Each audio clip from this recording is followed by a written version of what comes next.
Good morning, everyone. Welcome to Coffee with the Pastor. Well, we're continuing in our study this week of walk in humility, love, and forgiveness. And I want to deal with forgiveness. Now, Ephesians 1 says this, in him we have redemption through his blood, the forgiveness of sins, oh boy, and according to the riches of his grace, which he made to abound toward us in all wisdom and prudence, having made known to us the mystery of his will, according to his good pleasure, which he purposed in himself, that in the dispensation of the fullness of the times he might gather together in one all things in Christ, both which are in heaven and which are on earth in him.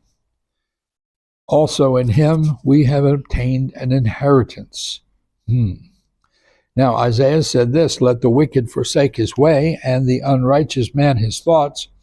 Let him return to the Lord, and he will have mercy on him, and to our God, for he will abundantly pardon. Forgiveness.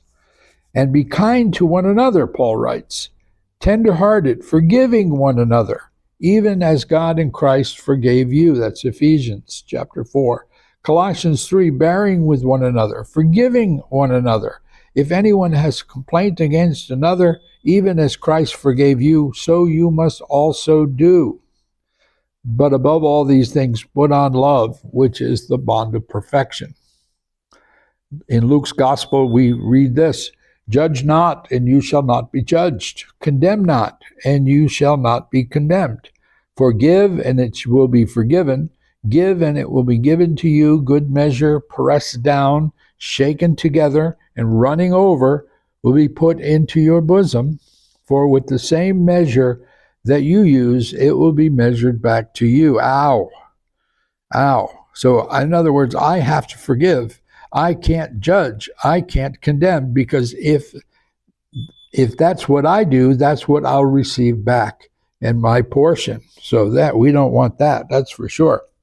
And whenever you stand praying, if you have anything against anyone, forgive him, that your Father in heaven may also forgive you of your trespasses. Wow.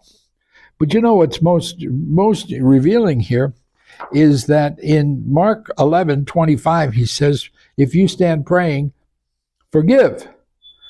But in the previous verse, we get, the word of faith here. So Jesus answered and said to them, let them have faith in God.